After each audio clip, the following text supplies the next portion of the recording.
Hello there, Facebook friends and family. How are you today? Today is Hump Day, Tech with Heart Day.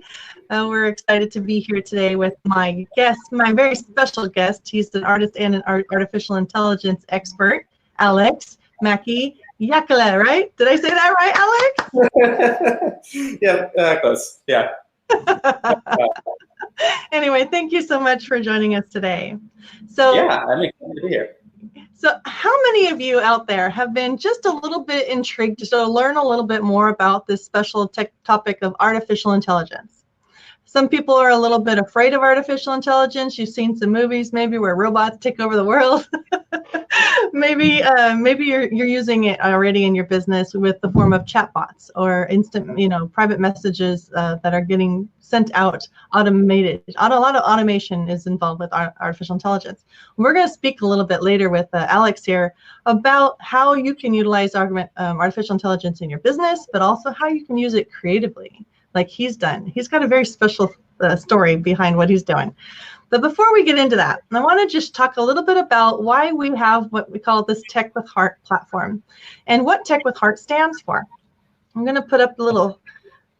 This is where, if you guys are interested in joining the Tech with Heart Network, just go to techwithheartnetwork.com and give us your email, and we'll keep you posted on a lot of these expert interviews that we've been having. And if you yourself would like to be interviewed, it's a great opportunity. So Tech with Heart is a community, first and foremost, of heart-centered, forward-thinking business owners who want to stay on top of technology and the trends that are happening today, especially more of the emerging tech stuff, where people don't necessarily know what they should be really learning about and focusing on, because there's a lot of clutter, right, Alex? There's just a lot of clutter out there, and you have to, you have to kind of help, perhaps maybe have somebody that's a little bit more tech savvy help like pave the way, and so that you can be always like clued in on what you can be incorporating into your business to stay relevant, right? You want to stay relevant. In the day of Amazon, you really need to be, thinking differently, thinking outside the box.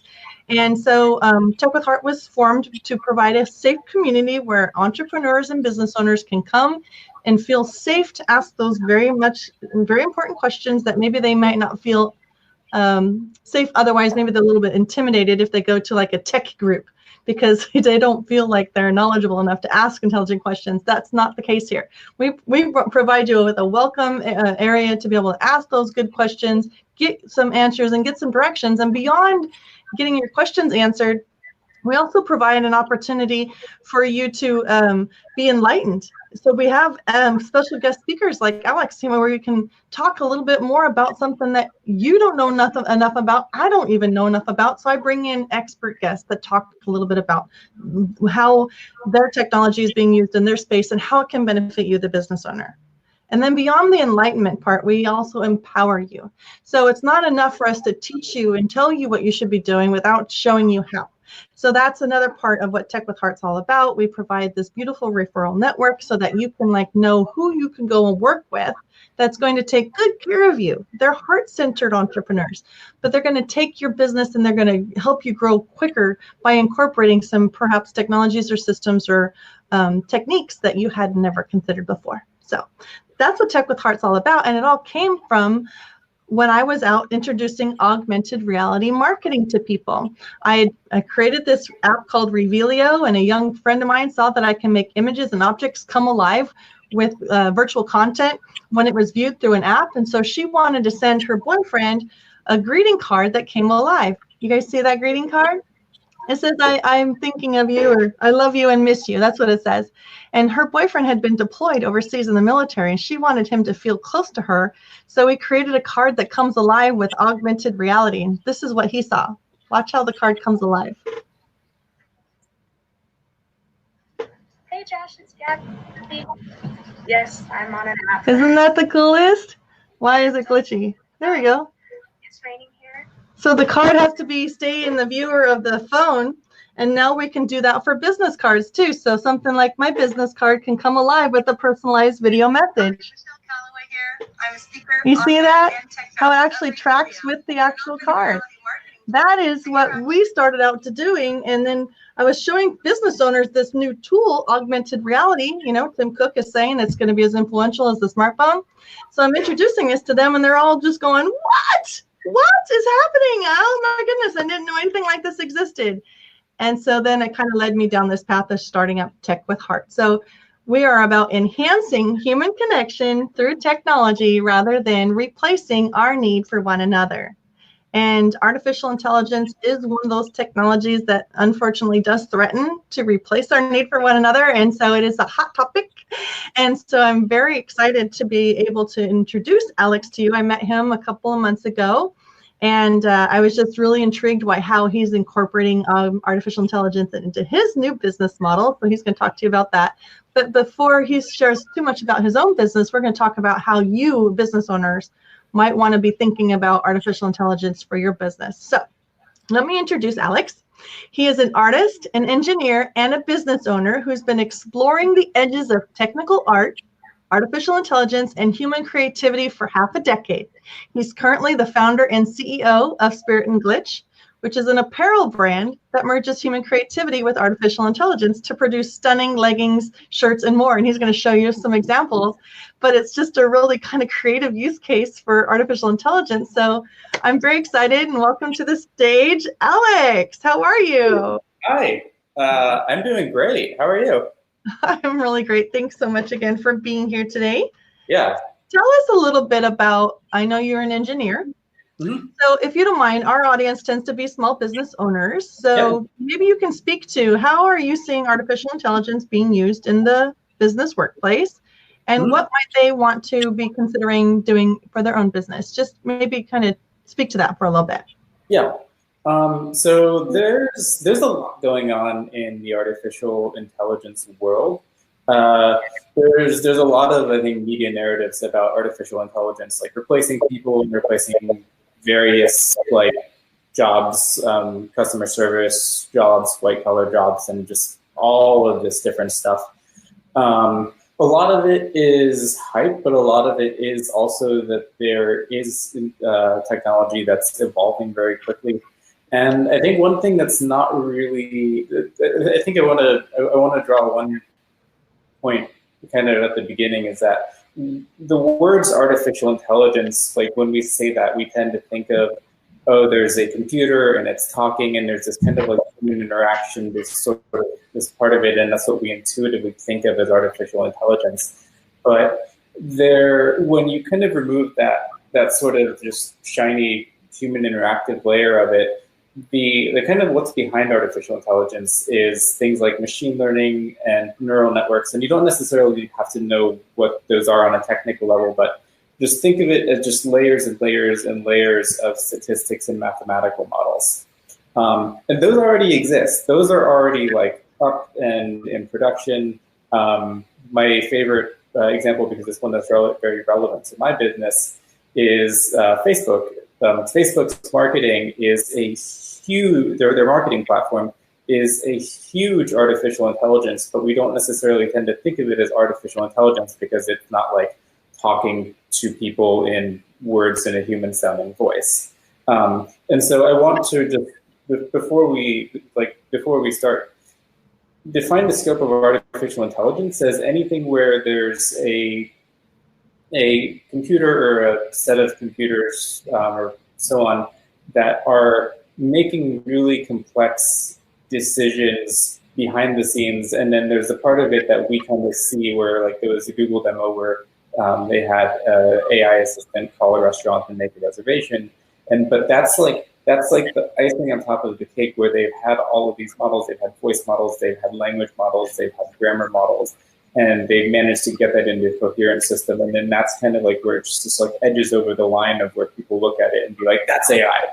But but there's already like a lot of it is already here, and a lot of it it's already probably influencing your business, depending on what business you're in, but it's probably influencing your business in some way. And I want to talk a little bit about like how to figure out where that surface area is. And a lot of it, especially the human interactive parts, are going to be coming like more and more online and becoming more and more active in the next like year or two, a few years. And so I want to talk about that a little bit as well. Yeah, I think that our audience would really like that, Alex, because again, It's an intimidating technology. Some people, they've heard of it, they know it, that they should be using it, but they don't know where to begin. They don't know how.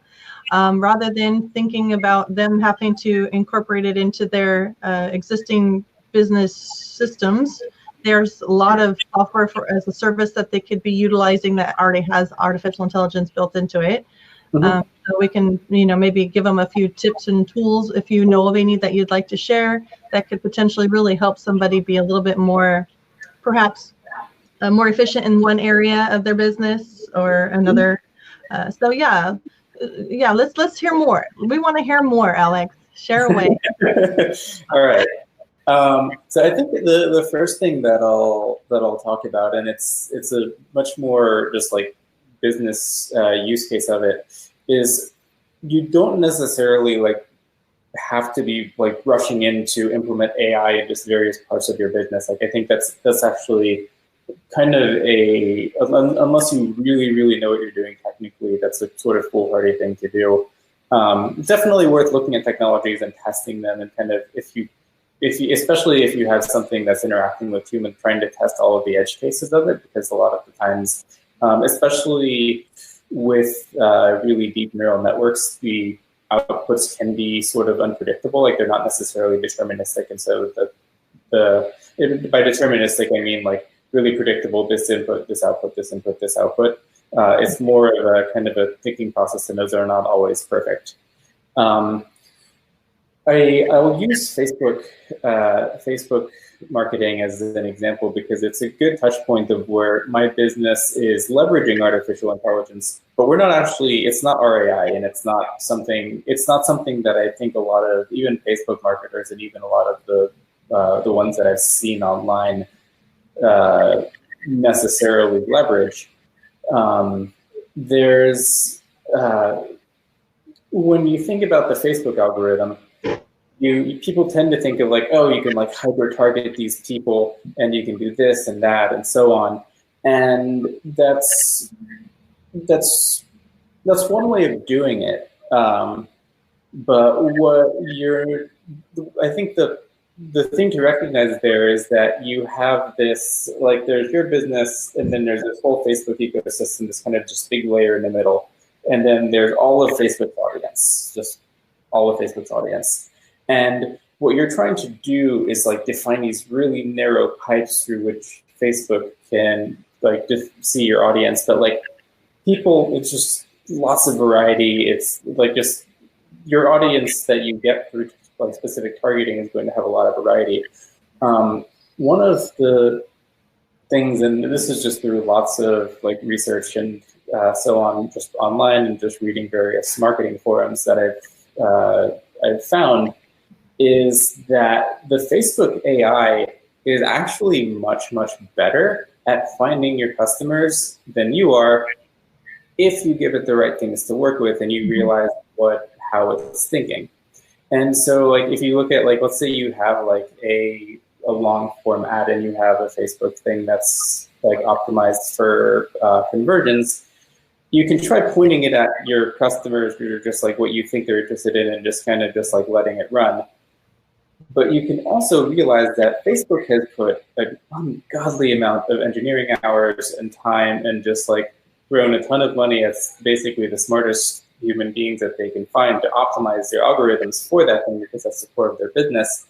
And what you can do is give it enough data to work with, like when you're writing out your ad, use keywords that are relevant, or that like, let's say you're writing out, like I'm writing it out an ad for clothing, but a lot of the times what I'll do is I'm trying to reach a group of people who's into a specific aesthetic or a specific set of hobbies or a specific things like that. Like there's a pair of leggings that I'm selling that's like for like yoga, working out, things like that.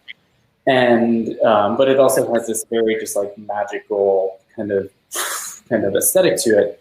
And what I'm giving the algorithm is I wrote like out this like long form ad, and I'm giving it, I just wrote out this like kind of long fun story about how we came up with it, but there's medium length. But I'm doing it in such a way that I have lots of keywords. I had the keyword yoga in there. I had the keyword leggings in there. I had the keyword festivals in there because a lot of these were the people wear these to music festivals. And what that's giving the algorithm, like rather than me saying like, hey, Facebook, this, and this are important, I'm just giving it really broad targeting and saying like, and just by virtue of giving it all of this information to work with, it behind the scenes is just saying like, okay, these people are kind of probably have this connection to this keyword, this keyword, this keyword, and it's just doing all of that on its own. Like it's figuring that out on its own. And there's a few other data points, like making sure that like if people click like, hey, see more, read more, like that's a valuable indicator that they might want to buy my product. Like, and what I'm doing is I'm setting up the surface area of my business that interacts with the AI. And just like the Facebook marketing AI, I'm setting up that surface area in a way that the AI just has a lot of information to work with, and that it can and I'm just assuming that it's smart enough to figure that out. And there are groups, I think that for any area where surface area where there is AI, I think marketing is probably going to be one of the biggest ones, and already kind of is one of the biggest ones if you think about it. Like they are going to be this emerging experts in like in specific areas of AI. The one that I really like for Facebook marketing in particular, they're a company called North Node Solutions, and they're also a very head-centric company. What was the name of the company again? Can you say it again? North Node Solutions. North Node? Yeah, North Node. Oh. Okay. Yeah. And they do what? They have they've been working with the Facebook AI for like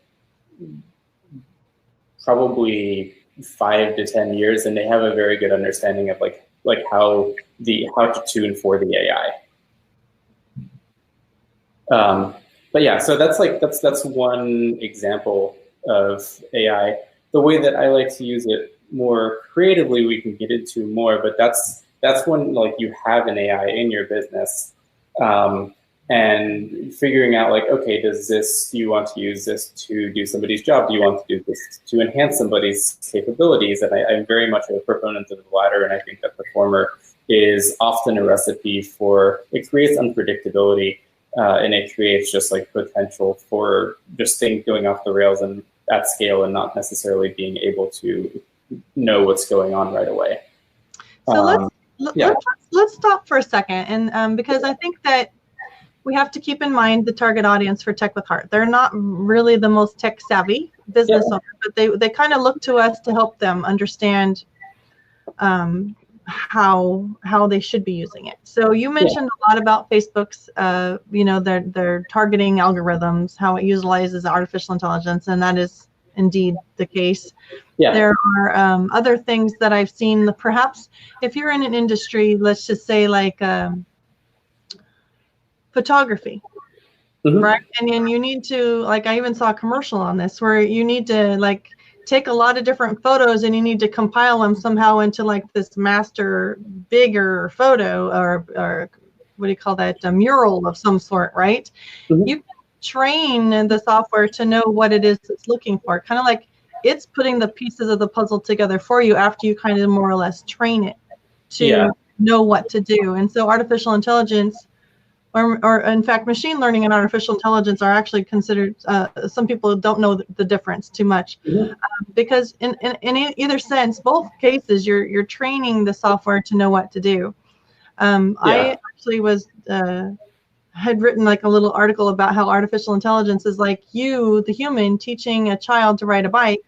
You're teaching them the basics of balance, momentum, propulsion.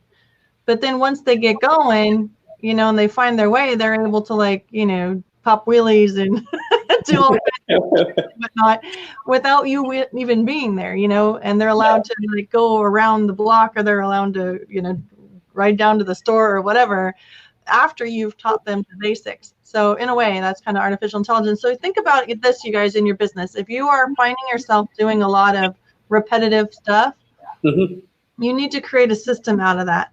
so that your business can be more efficient, so that you're not having to do it all the time, or you can replicate it out or hire it out. That's a system. Now there's ways that we can automate those systems, and perhaps artificial intelligence may be a good fit if there are variables within that system. Am I correct, Alex? Mm-hmm. Yeah, totally.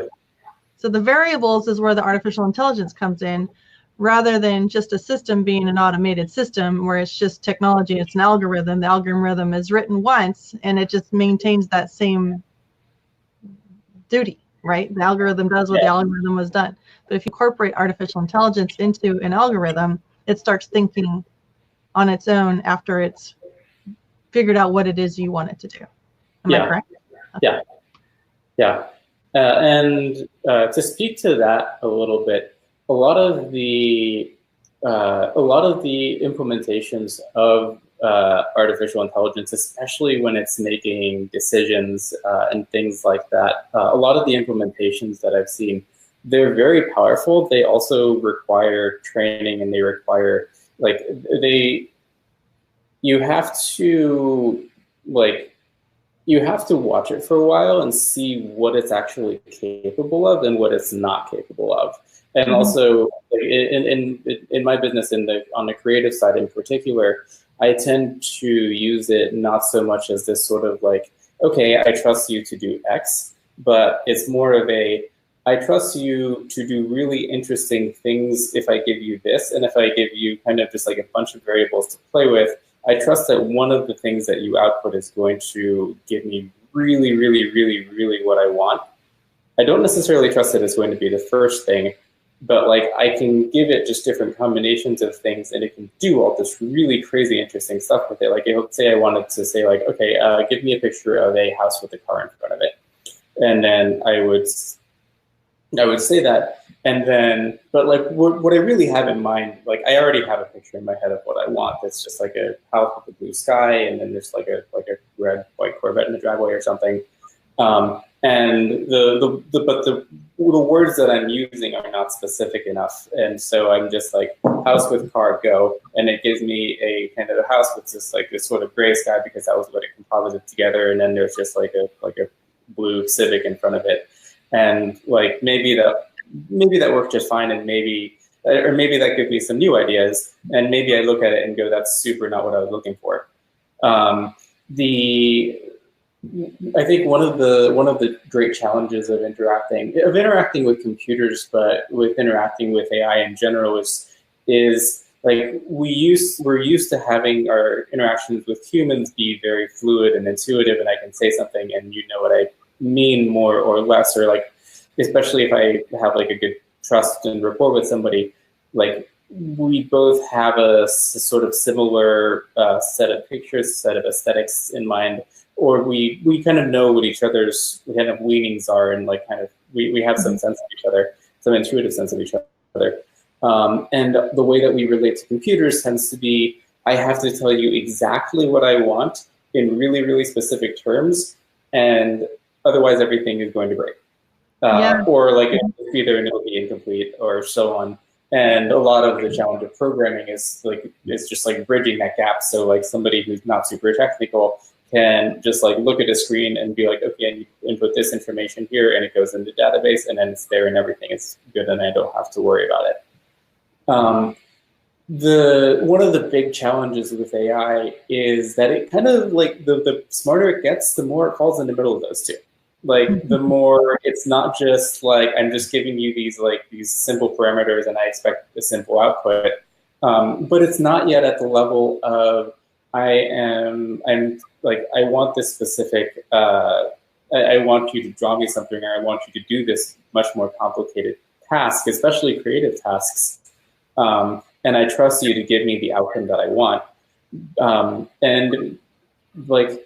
It's almost like working with a human whose brain works just in a really, really just strange, non-human way. Like you, I know some of those people. It's like you have to. There's a learning process, and there's almost like this sort of like getting to know the AI.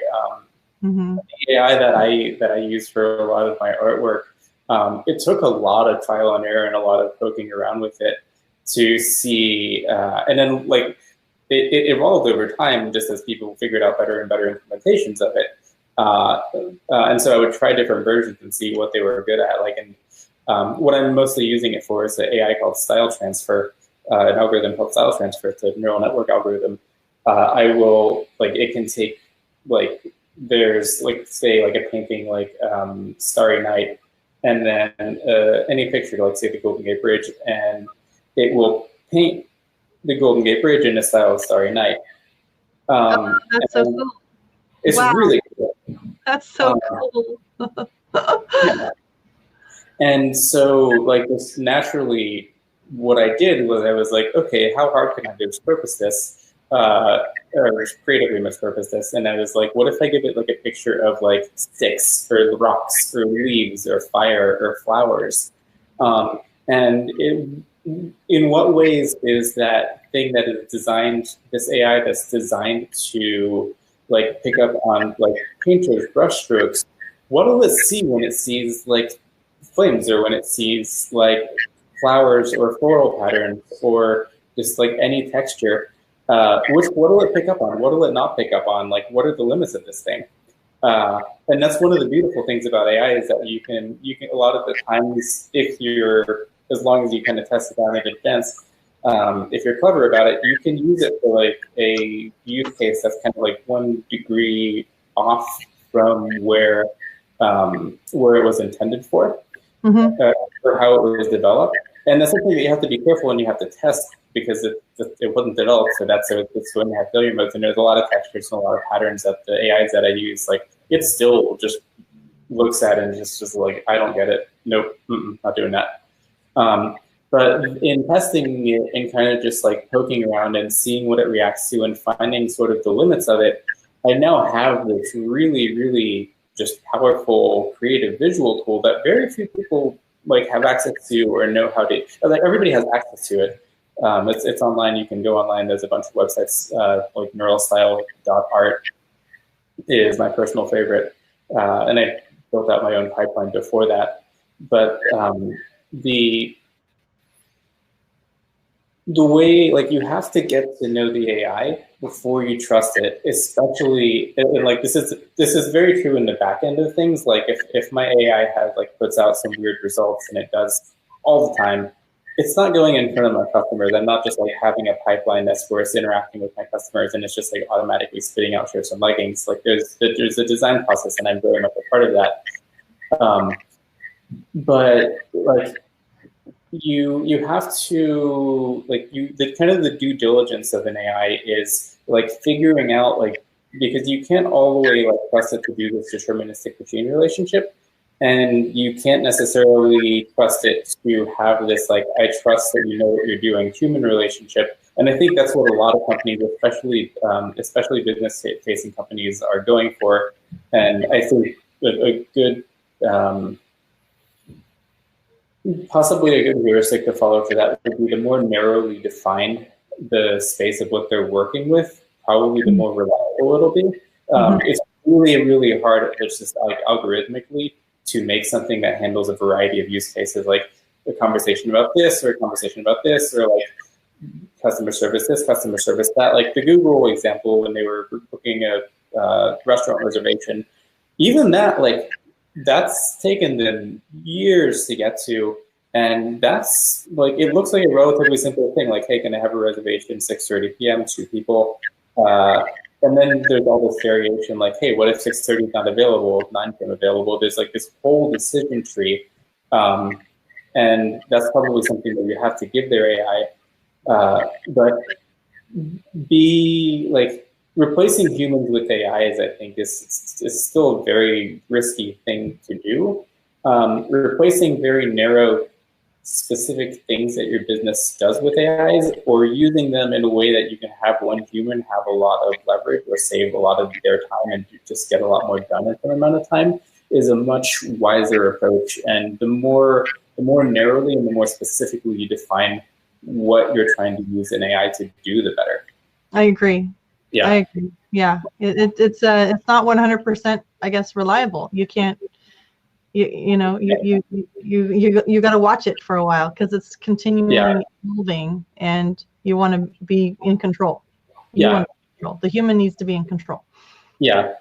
And they're going to get better over time. Like, I think that especially really big companies with the resources to throw into training these things are going to, like, just the more people they have using it, the more edge cases they'll see, and the more they'll be able to adapt to handle that. But just whenever you're introducing AI into any segment of your business, like as a part of your business, like always just like give it time, like watch what it does differently. Like there's some cases where I think like they probably trained on a lot of businesses, and so they have a lot of data about how these businesses do things. Maybe that's different than how you do business or how you want to interact with your customers, and maybe that's really relevant. And maybe the trade-off of having the efficiency is worth that difference. Maybe it's not. It could be either. And so that's something to kind of keep an eye on, and just always be watching what it's doing. Agreed. Thank you for that. And for those of you who are watching, if you're interested to learn more perhaps about any particular type of use case with AI, please just put us a comment in the Facebook comment section and we'll get back to you. But I want to not delay further. Alex has been speaking about how he's been using artificial intelligence in combination with the human creative brain. I love the fact that he's an artist and an engineer. Talk about two different hemispheres of the brain. But anyway, he has created something very unusual, and perhaps maybe you might be inspired by what Alex is doing with artificial intelligence, and you might be considering looking into starting up a new business with the incorporating artificial intelligence into something very different, out of the norm, like Alex has done here. So Alex, please tell us a little bit more about what you've done on the creative side with artificial intelligence, and then show us what it's produced. And I'll put up your website here so that people, if you're interested in going to learn more while Alex is showing us, you can see on the screen what his website is, spiritandglitch.com. So go ahead, Alex, please share with us what you're doing. Yeah. So the business idea kind of for Spirit and Glitch came from a lot of different places. I've been making technical art for like 5-ish years now, and this has ranged from really large scale LED art to like smaller things and like laser cut sculpture, usually with some sort of lighting component. A lot of interactive art. I helped work on a giant art car that had it was called Dr. Brainlove, where you could have the whole thing driven by an EEG, or like the lights driven by an EEG. And I've been like, I really love, I've found that it's more rewarding, like rather than just trying to use engineering tools to just like ruthlessly optimize everything, to be like, what else can I use it for? How can I repurpose this in a creative way? Like, what can I do that's just like, how can I channel like human creative flow through these like really powerful tools? And I've been playing with apparel. I've been playing a lot just like with expression and appearance and things like that. And I came upon style transfer, which was the algorithm that I mentioned earlier, and I started playing with it. And what I realized there was that there was one of the powers of, I think one of the powers of AI is that it crosses the threshold from just kind of just sort of this blind numb optimization to where you can create things that actually really start like having some intuitive component for humans, or creating intuitive. I want to use the word hooks, but there's a better word for it. But just like creating intuitive like resonance with people. Like with style transfer, I can take a picture, and if I want to make it look more intense or more sort of like subdued, or make it have this really kind of like noir kind of sort of aesthetic to it, I can do that really, really easily. And that's something that's not really, like, we have like Photoshop filters and things, but they're okay. Style transfer is just like many levels beyond that. And the value that I saw in that was I can create artwork that has just much more of this just immediate intuitive draw, and there's value in that. And so I decided to explore it as a business and explore it also as a creative venture. A lot of my own creative process has evolved in, one, figuring out, like, okay, how do I use, like, one, how do I make good art? Two, how do I use really, like, how do I hone really interesting tools and like make really technically interesting art, like just like pushes the boundaries of what technology is doing. And this, it seemed like a kind of a great place to do both at the same time. And just to explore what the artificial intelligence is capable of, and like what are the benefits of this? Like, how can I leverage this? And like when I'm using it on the back end, when I'm using it on the front end, kind of in Facebook ads example, like all of that, it kind of just came to a head there. I can go a handful of directions with this. I can talk about the I can talk about the human being experience. There's a lot of stuff there that's very relevant to artists, but that's, I think, relevant to business owners as well, and there's a lot of parallels there. I can also talk a little bit. Yeah, I think I'll do that. So I'm going to start with I'm getting a little bit of feedback on this sound. I don't know what's going on. Just keep trying to talk, and if it starts getting worse, we'll just go ahead and have you show your show a sample when you can, because I don't know what's going on with the. You've been fine up until now, so. Yeah. Okay. You sound good still. You sound good. Okay, cool. So the let's see. Yeah, technology and art. So I just a little bit of my own just evolution as an artist, as a technical artist, and somebody who wants to do heart-centered things with very technical tools, and somebody who comes from a very technical background. I had come to art largely through making really large Burning Man art projects with a bunch of other like very, very like left-brain scientists and engineers. And I was working on a lot of our projects on my own at the time. Like one of this was this giant LED flower that would hang and would just sort of like breathe. Just as the lights would have this pattern where it would look like it was breathing. And when people walked by, it would get all excited and would like start having all this kind of like LED confetti going on.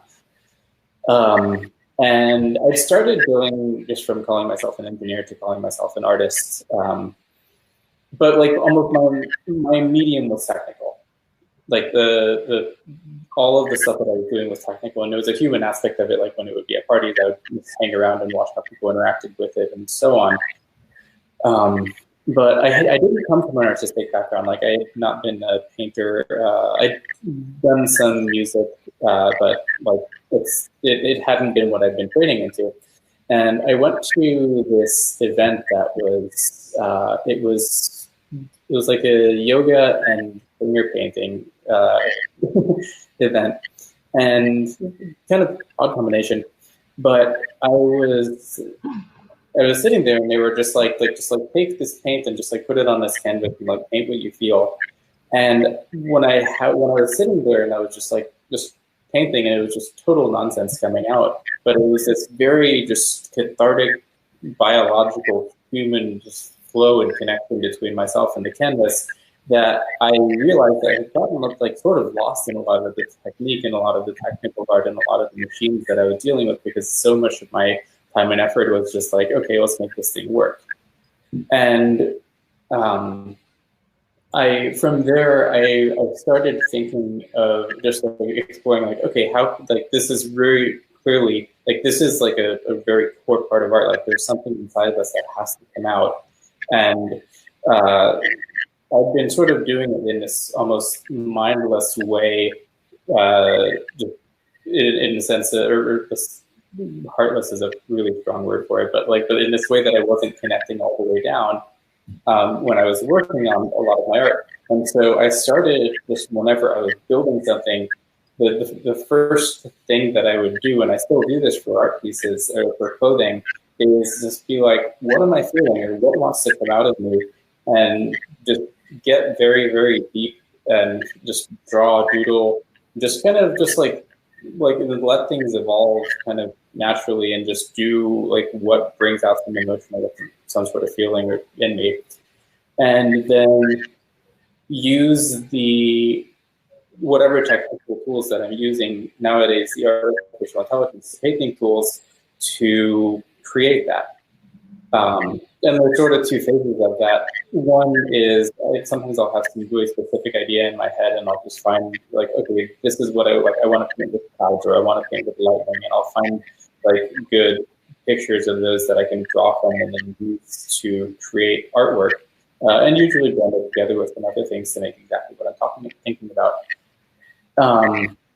And sometimes I'll also spend a lot of time with like looking at like what are the really interesting, beautiful textures in nature. Like whenever I'm walking around, I look for pictures of just like really interesting kinds of flowers or succulents, and just take pictures of them, because I know that I can give that to my AI later, and it'll probably be able to do some really interesting stuff with it.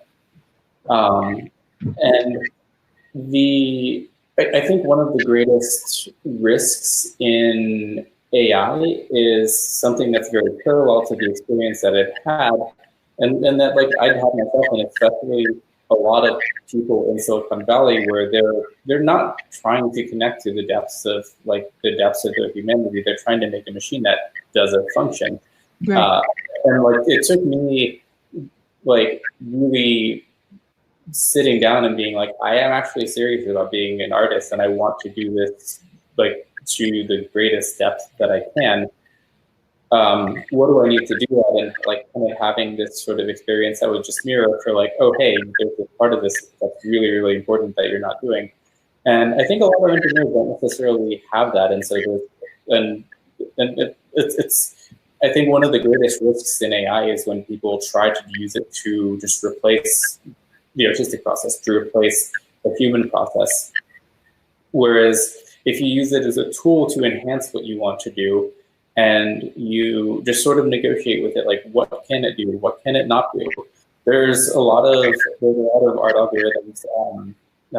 Big GAN, I think, is a good example of where it can just straight up generate stuff. And a lot of people are kind of using the neural styles transfer, and they're just kind of just like throwing things together and just like putting it out. Being like art here, art there, and a lot of it, especially when it's presented like that, it's really unconvincing, because you're not sharing like, this is what this means to me. This is some personal experience that I am channeling through this artwork, and so on. And like, I found that the latter really resonates with people, and the former, like, you're basically just trying to sell machine code. I love that. No, I love that, Alex. I really do. I love the fact that artists tend to have like a whole lot of heart in their work, period. Yeah. And then you're an engineer as well, so you're able to like make artificial intelligence work for you by essentially enhancing and transforming your artwork into being all that it really could be and more. But you already started with the core intention. And I think all of us need to use, back to the business sector a little bit, when we're using artificial intelligence in our business, we always need to make sure that however we're utilizing it to increase productivity, increase efficiencies, or enhance and automate systems, that we are not ever forsaking that human quality, that human touch, that intention of really authentically wanting to connect with one another. Because if we lose sight of that, we're screwed, man. We just aren't. We're screwed. We're not going to get the success that we want. Our reputation's going to be in jeopardy, because we're being off-putting to others, because humans need humans to do business with humans. And we need to use these tools to enhance, not to replace. Yeah. One of the biggest pieces of messaging that I have in my business, and that I try to have kind of permeate everything, it would be really easy for me to say like AI clothing, but like, and that's like, that has this sort of like shiny novelty factor to it. But then after that, it's like, well, what? Why? And it's like the communicating where it comes from and why you're doing what you're doing, like AI, and that's like kind of the novelty of it. So does not replace that. And I think that a lot of people are going to view AI as a shortcut, and I think that's really, really dangerous territory. Yeah.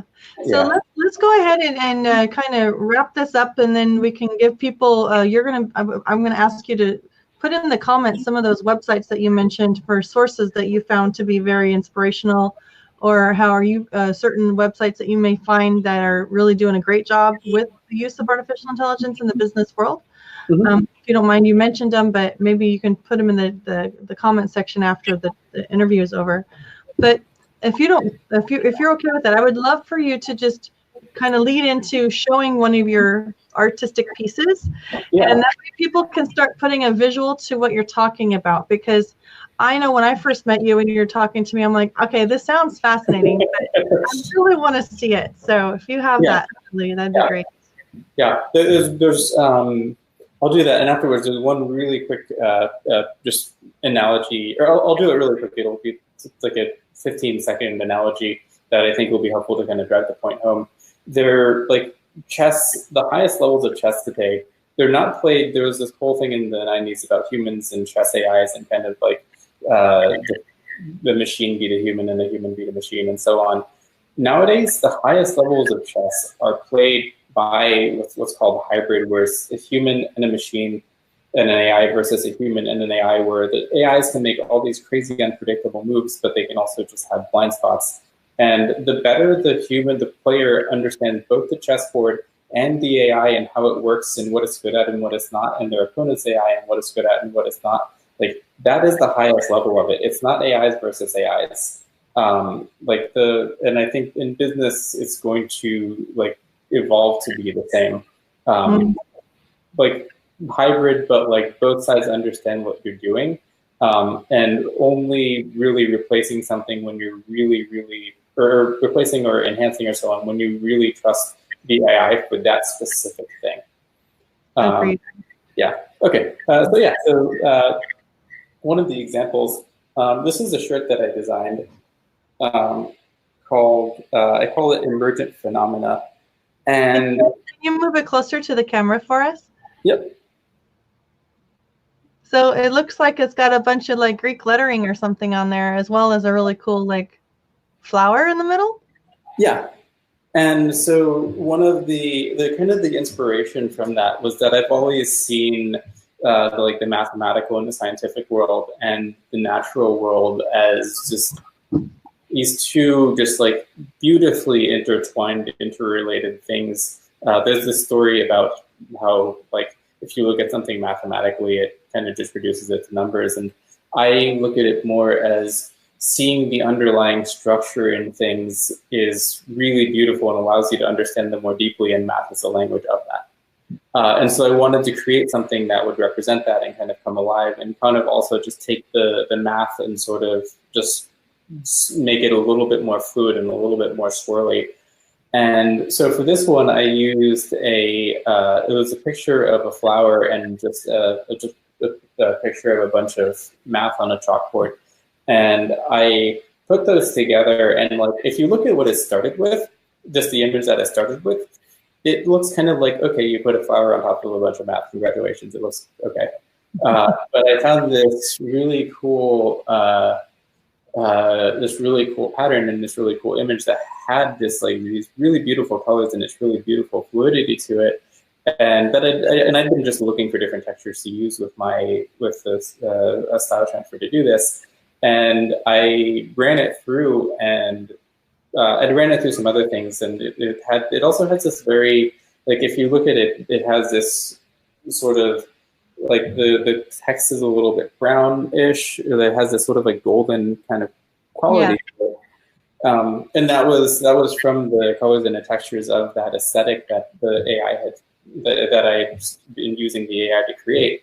And so I ran that through and I did some layering on it. And there was some human work and some Photoshop work involved both before and after to get it to come out really good.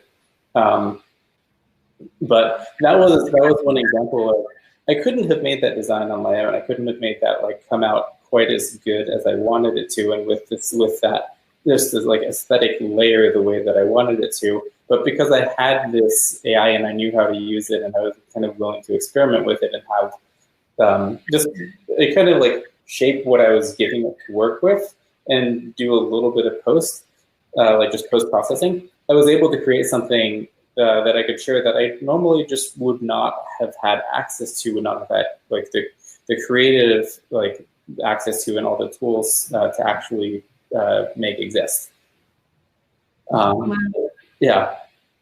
So you take the designs that you and the artificial intelligence together create, yeah, and then you transfer them onto clothing. Yeah. Or other things. Yeah. I like clothing as a medium because clothing is something that you wear, and it's like this kind of like this costume of how you're going to show up at the end of the day. And I find that in when I was an engineer, it was just like the kind of the norm is just these sort of unexpressive, just like jeans and a t-shirt kind of thing. But like it's almost like designed to just be sort of like almost just like avoidant, just like this sort of like vague looking kind of thing. And I wanted to wear stuff that actually sort of said something or that like visually communicated something. And so you can have something on a wall, and I like that too. But like I like you being able to put on like a feeling or an identity in the morning when you get up, and that's what I designed for. So yeah, you wear your art. You wear art, and others can wear art too. And that way you don't have to go get a body tattoo and then decide you want to get a different tattoo in a day or two. Oh, you can totally do that too. Well, this has been fun. I really appreciate you coming on and sharing your expertise with us on the AI side of things with business. And like I mentioned, I'd really appreciate you putting it in our comments, some of the sites that you believe would be useful. But I'm also very proud of you and excited for you that you've ventured off and you're doing something very unique and different with AI, because that to me is what innovation is, where you take something that exists and you use it in a way that nobody else is, but it's useful and it's cool. And in your case, it's like an infusion of inspiration. And I think that that's really awesome. So if you're interested in learning more about Alex and his work, go to spiritandglitch.com. It's on the screen there. And if you are interested in learning more about artificial intelligence per se, just go ahead and put a comment in the Facebook Live comment section and let us know, and we'll respond. And if you're interested in joining the Tech and joining our huge referral network of heart-centered, forward-thinking business owners, please join us and join our Facebook group. And let me know if you'd like to be interviewed. I'm always looking for excellent people. Just go ahead and put a comment in the Facebook Live comment section and let us know, and we'll respond. If you're interested in joining the Tech, all right, in joining our, I don't know what's going on there, but anyway, I'm going to let you guys go. Alex, thank you for your time today. Absolutely. Thank you for having me. All right. You take care. All right, guys. Bye. Thanks for joining us. Bye.